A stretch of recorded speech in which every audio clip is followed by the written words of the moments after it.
Praise lord. ప్రభువైన యేసుక్రీస్తు వారి నామం పేరట మీ అందరికీ వందనాలు.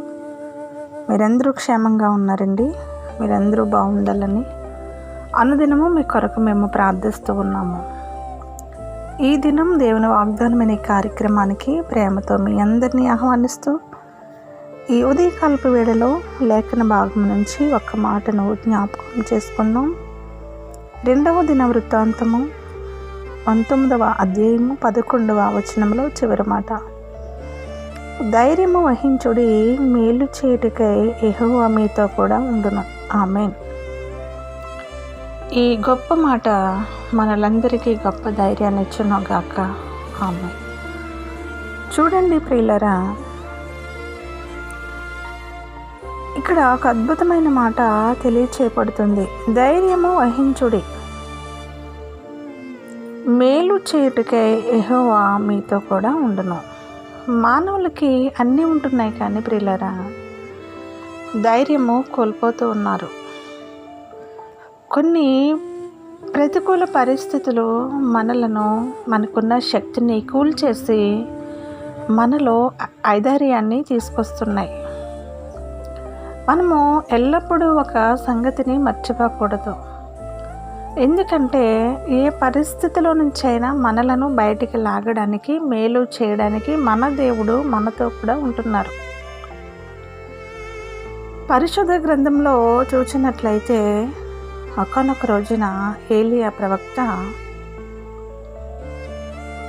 400 ఆ బయలు దేవతను పూజించే వారిని ఏలియా చేసిన రోషము కలిగిన ప్రార్థన ద్వారా ఆకాశం నుండి అగ్ని దిగి ఆ సవాళ్ళతో కూడిన ఆ యొక్క పరిస్థితి అంతటిని కూడా దేవుని కృపతో తారుమారు చేశారు. ఆకాశం నుండి అగ్ని దిగింది, వారు చేసిన పనిని కూడా కాల్చివేయడము, బూడిద చేయడము జరిగిందండి. అదంతా కన్నులారా చూశారు. ఏలియా ధైర్యంతో ఉన్నారు ఆ విషయంలో. అదెలా జరిగిన తర్వాత ప్రియులారా, యెజబెలు ఆ కక్ష సాధింపుతో ఏలియాను పరుగులెత్తించడము ప్రారంభించింది. ఎంతమందిని ఓడించిన ఏలియా యెజబెలు తన ప్రాణమును తీస్తుంది అన్న ఆలోచనతో భయభీతులతో పరుగులెత్తడం ప్రారంభించారు. ఎంతవరకు పరిగెత్తారంటే ప్రియులరా, ఇక నా ప్రాణము తీసుకుంటే మేలేమో అన్నారు. అంటే ఈ మాట ఆదిలో చెప్పలేదు కదా. మొదటలో ఆ యొక్క ఆకాశం నుండి అగ్ని కుమ్మరించినప్పుడు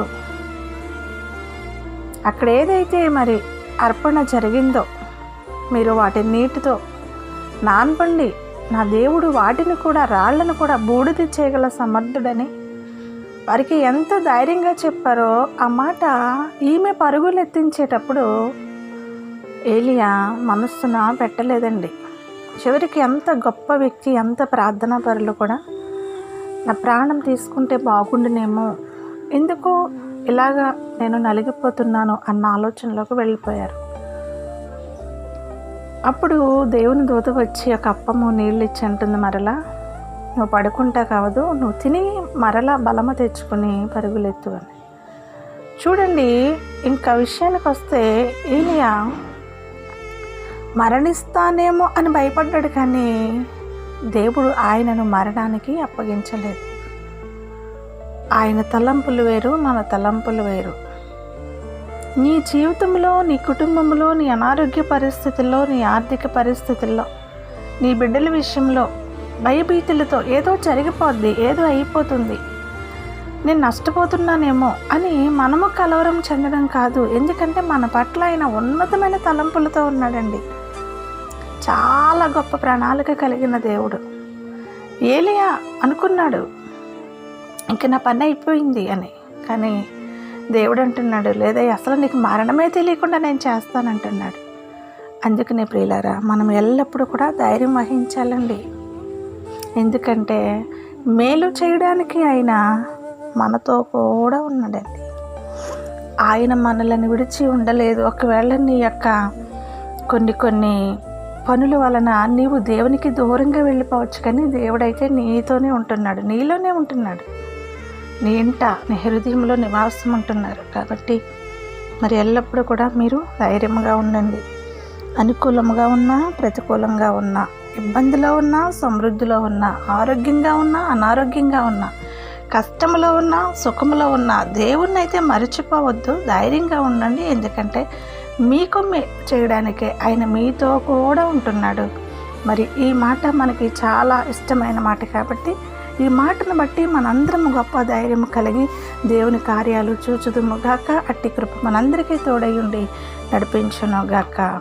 ఆమేన్. మీ అందరి కోసము చిన్న ప్రార్థన. తండ్రి నీకు స్తోత్రాలు. ఈ మాటలు ఎందరైతే అంగీకరించారో వారి జీవితంలో గొప్ప కార్యాలు చేయండి అయ్యా. చిన్న చిన్న పనులకు మేము అలసిపోకుండా, నలిగిపోకుండా, ఏదో అయిపోతుందన్న ఆలోచనలో కుమిలిపోకుండా నీ బిడ్డలైన వారందరికీ ధైర్యాన్ని ఇవ్వండి. ఎందుకంటే విడిపించగలిగిన సమర్థులు మీరు. మీ మీద ఆనుకుంటే మేము పడిపోము.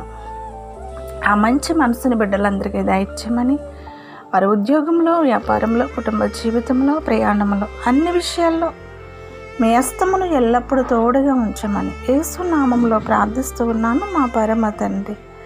ఆమేన్. ప్రైజ్లాడండి. దేవుడు మీ అందరిని దీవించి ఆశీర్వదించును గాక.